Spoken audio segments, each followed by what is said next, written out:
Hi everybody, it is Memorial Weekend 2024, and if you've been listening to any of my videos, you know that I very seldom put my garden out before the 26th of May. And that is because very seldom do we have a freeze after that day. But a lot of times we have a freeze before that.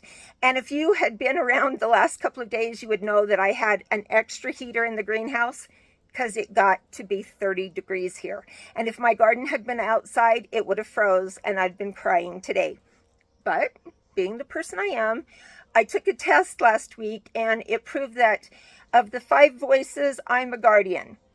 And a guardian likes to play by the rules. And my dad made me a rule a long time ago that you don't put your garden out until after Memorial Day. Rule 1, I always abide by it. The last 2 days have been a little unusual for weather here in my hometown. It has been raining, and it's been raining a lot, which is good. We needed the rain. We needed it to cool off a little bit so the snow will stay in the mountains and not come down into the rivers and the lakes quite so fast. So that's all beneficial to us.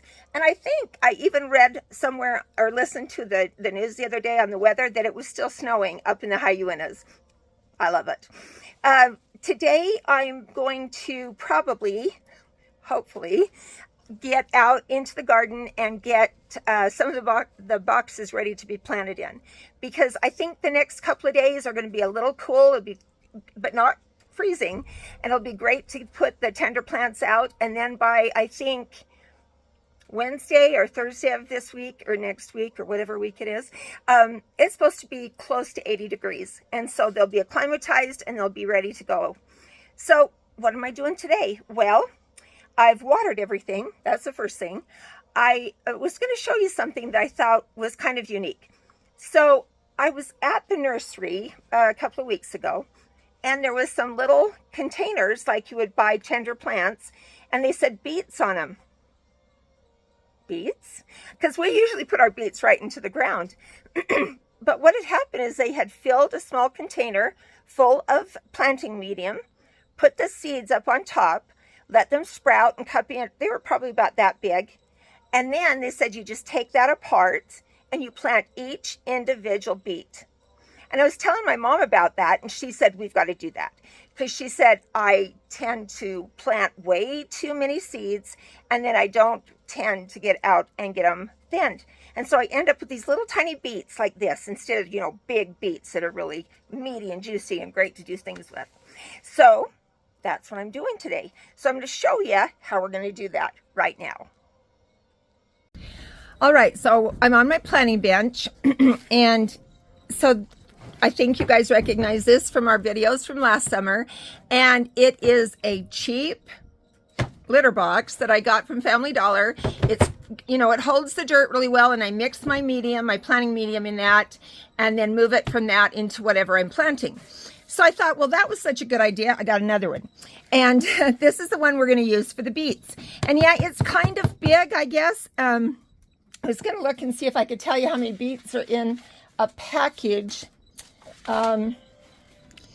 So on this, it's a gurney, some gurney seeds, and on this there's 400 seeds. Can you see that? I don't know if that's working or not, but anyway, these are going to be Forono, and they're really a good beet. We've planted them before.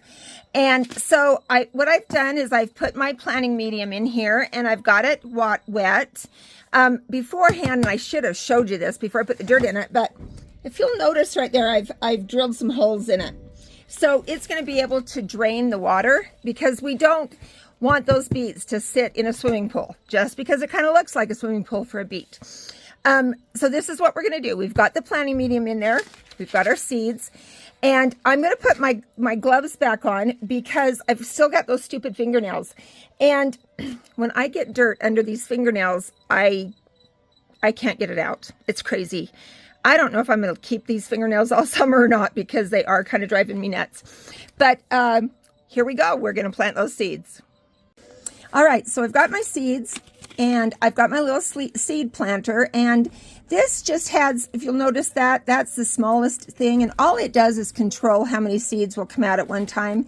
And I've got my tweezers in case I need to move any of those little seeds. So in this, it says that you need to plant these as soon as you can while the weather's still cool. Well, the weather here will be still cool probably until the end of June. And so these will be fine. And then you can also sow them again in early July for a fall crop. And beets prefer a rich soil that's drained. You can't have them where it's really wet all the time. And you plant them 1/2 inch deep and 2 inches apart in rows of 16 inches.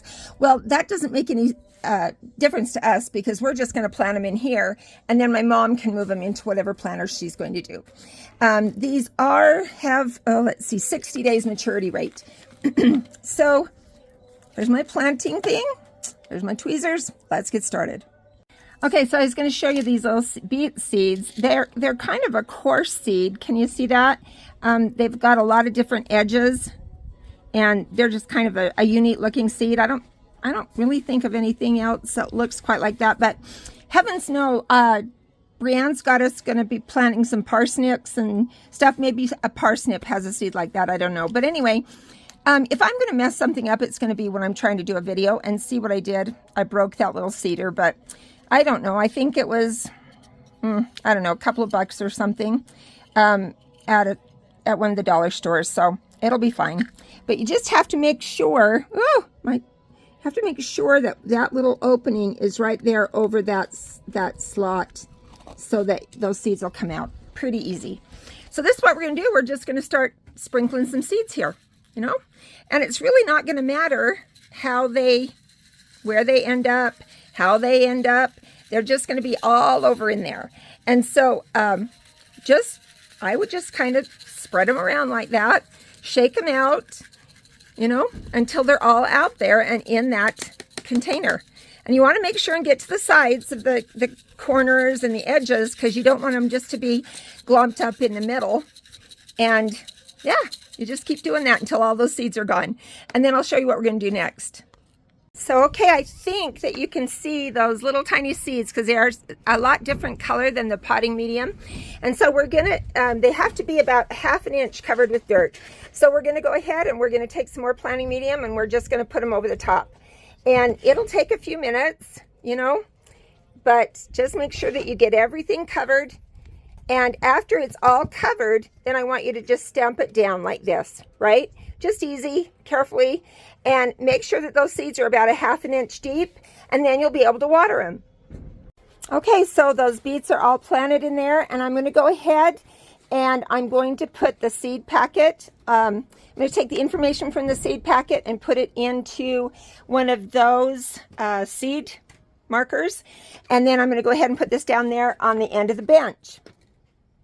All right, so now we've got the seeds planted. I'll put them down there where they can get a lot of heat, a lot of sun, and they'll start growing. I think, I don't know how long it says on the germination. Probably 5 to 7 days, probably.